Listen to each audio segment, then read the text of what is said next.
அடிப்படையான பயிற்சி என்ன தெரியுமா? நம்ம வந்து ஜிம்முக்கு போகிறோம் அல்லது வந்து ஜிம்முக்கு போய் உடற்பயிற்சி பண்ணுறோம், அதெல்லாம் ஒர்க் அவுட் பண்ணுறது, அதெல்லாம் வந்து ஃபஸ்ட் அதெல்லாம் எல்லாவற்றையும் விட முதல் பயிற்சி என்னென்னா, யோகாசனம் பண்ணுறீங்க பண்ணல, அதெல்லாம் முக்கியம் கிடையாதுங்க.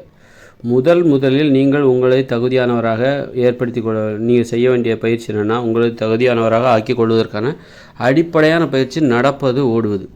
இந்த 2 பயிற்சிகளையும் நீங்கள் செஞ்சே ஆகணும். இதில் நீங்கள் தேர்ச்சி பெறணும். நடப்பதில் தேர்ச்சி பெற வேண்டும், ஓடுவதில் தேர்ச்சி பெற வேண்டும். எப்படி ஒரு 4 மணி நேரம் நீங்கள் நடப்பதற்கும் ஓடுவதற்கும் தினமும் செலவழிக்கிறீங்க, அல்லது வந்து ஒரு தொடர்ந்து நிற்காமல் ஒரு 3 கிலோமீட்டர் ஓடுறீங்க, 2 கிலோமீட்டர் ஓடுறீங்க, நிற்காமல் 2 கிலோமீட்டர் ஓடுறீங்க. இந்த மாதிரியான அடிப்படை பயிற்சி, அடிப்படை தகுதிகளை நீங்கள் பெற வேண்டும். தொடர்ந்து 5 கிலோமீட்டர் நீங்கள் நடக்கிறீங்க, ஒரு 2.5 கிலோமீட்டர் நடக்கிறீங்க, திரும்பி வரும்போது ஒரு 2.5 கிலோமீட்டர் தொடர்ந்து நடக்கிறீங்க. தினம் நடக்கணும். என்றைக்காவது ஒரு நாள் நடந்தீங்க அப்படிங்கிறதுலாம் முக்கியம் கிடையாது. தினம் நீங்கள் நடக்கணும். அந்த மாதிரியான அது என்னால் முடியும் அப்படிங்கிறது, அந்த மாதிரியான ஒரு தகுதியை ஏற்படுத்திக்கணும். ஆனால் அதனால தான் நீங்கள் ஜிம்முக்கு போகிறது, யோகாசனம் பண்ணுறதெல்லாம் முக்கியம் கிடையாது. நடப்பதும் ஓடுவதும் தான் ஒருவருக்கான அடிப்படை தகுதி. அந்த தகுதியை நம்ம இன்றைக்கி இழந்துட்டோம். நம்மளால் இன்றைக்கி ஒரு நடைப்பயிற்சி கூட போக முடியல. ஒரு மணி நேரம் கூட காலையில் ஒரு நடைப்பயிற்சி செய்ய முடியல. ஆனால் அந்த காலத்தில் வந்து இந்த மாதிரி போக்குவரத்து வாகனங்கள் எதுவும் இல்லாத ஒரு 50 வருடங்களுக்கு முன்பு மக்கள் எப்படி வாழ்ந்தாங்க?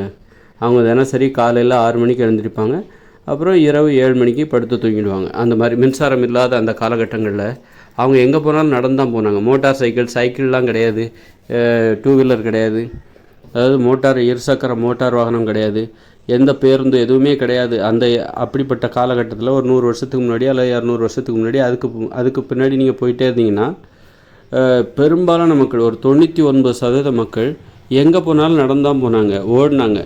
இப்படி நடப்பது, ஓடுவது என்கிற பயிற்சி அவர்கள் ஒரு நாளில் காலை 6 மணியில் தொடங்கி இரவு 7 மணி வரைக்கும் எந்த வேலை செஞ்சாலும், ஒரு பக்கத்தில் ஒரு நண்பனை பார்க்க போனாலும் நடந்து போனாங்க, அப்புறம் பக்கத்து ஊருக்கு போனால் கூட நடந்து போனாங்க, இப்படி வயல்வெளிக்கு போகும்போது நடந்து போனாங்க, அங்கே உள்ள வேலைகளை செய்கிறதுக்காகவும் நடந்தாங்க, ஓடினாங்க. இப்படி வந்து குனிந்தார்கள், நிமிந்தார்கள். இப்படி உடல் உழைப்பு வந்து ஒரு 100-200 வருஷத்துக்கு முன்னாடிலாம் தினமும் ஒவ்வொருவருக்கும் 10 மணி நேரம் அவர்கள் உடல் வந்து நடக்கவும் ஓடவும் செய்தது, உடல் வந்து இயங்கவும் செய்தது. இப்படி 10 மணி நேரம் அவங்களுக்கு உடல் பயிற்சி கிடச்சிது. அதனால்தான் அவர்கள் வந்து திறன் மிக்கவர்களாக இருந்தார்கள். அதனால் இன்றைக்கி பார்த்திங்கன்னா எத்தனை பேர் வந்து எவ்வளோ நேரம் நம்ம வேலை செய்கிறதே கிடையாது, நடக்கிறதும் கிடையாது, ஓடுறதும் கிடையாது. நடப்பதற்கும் ஓடுறதுக்கும் நம்மளால் முடியலை அப்படின்னா நாம் ஒரு தகுதியற்ற உடலாக நமது உடல் மாறிவிடுகிறது. அதனால் வந்து நடக்கணும், ஓடணுங்கிறது ஒரு அடிப்படையான பயிற்சி. அதன் பிறகு தான் நீங்கள் வந்து யோகாசன பயிற்சி, எனக்கு நடப்பதில் ஓடுவதில் நான் தகுதி பெற்றுவிட்டேன், நான் தேர்ச்சி பெற்றுவிட்டேன் அப்படிங்கிற ஒரு நிலையை நீங்கள் நிற்காமல் 2 கிலோமீட்டர் ஓடணும். நிற்காமல் 20 கிலோமீட்டர்லாம் ஓடுறாங்க. மராத்தான் ஓட்டப்பந்தய வீரர்கள் வந்து நிற்காமல் 20 கிலோமீட்டர் போகிறாங்க. நிற்காமல் இடையில எங்கேயாவது நிற்கலாம், இருந்தாலும் தொடர்ச்சியாக அவர் ஓடிக்கொண்டே இருக்கிறார். அது மாதிரி நம்ம வந்து ஒரு அடிப்படை தகுதியாக நம்ம வந்து நடக்கவும் ஓடவும் நம்ம தெரிஞ்சிருக்கணும். நடக்கிறது தொடர்ந்து ஒரு 5 கிலோமீட்டர் அல்லது டெய்லி ஒரு 4 கிலோமீட்டர் நான் நடக்கிறேன், டெய்லி ஒரு 2 கிலோமீட்டர் நிற்காமல் ஓடுகிறேன் அப்படிங்கிற ஒரு தகுதியை நாம் பெற வேண்டும். இதுதான் வந்து நமது உடல் வந்து ஆரோக்கியமாக இருக்குது, உடலுக்கான ஒரு அடிப்படை தகுதி இது. இதை வந்து நாம் வந்து உறுதிப்படுத்துகிற மாதிரியாக நம்ம வாழணும். தினம் இந்த பயிற்சியை வந்து நம்ம அடிப்படையாக வைத்து தான் நம்ம வாழ வேண்டும். இந்த தகுதியை அடிப்படையாக வைத்து தான் நம்ம வாழ வேண்டும்.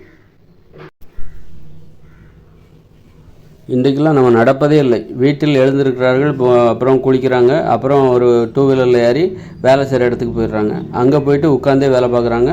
அங்கேருந்து கொஞ்சம் ஏதோ நடக்கிற 5 நிமிஷமோ 10 நிமிஷமோ ஏதாவது ஒரு காரணத்துக்காக நடப்பாங்க, அப்புறம் வீட்டுக்கு வந்துடுவாங்க.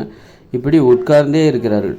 அந்த கால்களுக்கு நடப்பதற்கு முடியலை, நடப்பதற்கு பயிற்சி கொடுக்கல, அதனால தான் முடியலை. ஓடுவதற்கு வாய்ப்பே இல்லை அப்படிங்கிற மாதிரி ஒரு வாழ்க்கை முறையை நம்ம வாழ்ந்துகிட்ருக்கோம். ஆகவே நடப்பதும் ஓடுவதும் அடிப்படை தகுதி. அதனால் அதில் வந்து நாம் திறனுடையவர்களாக இருக்கிறோம், தேர்ச்சி பெற்றவர்களாக இருக்கிறோம் என்பதை நாம் உறுதிப்படுத்திக்கிட்டே போகணும். எப்போவுமே நிற்காமல் 2 கிலோமீட்டர் என்னால் ஓட முடியும், அது மாதிரி தொடர்ந்து என்னால் ஒரு 4 கிலோமீட்டர் நடக்க முடியும் அல்லது 2 கிலோமீட்டர் நடக்க முடியும் அப்படிங்கிற மாதிரி ஒரு வாழ்க்கையை நம்ம வாழணும். 1 மணி நேரம் கண்டிப்பாக விளையாடணும். இதெல்லாம் பண்ணாக்கா நம்ம உடம்பு ஆரோக்கியமாக இருக்கும், அதில் எந்த சந்தேகமும் இல்லை.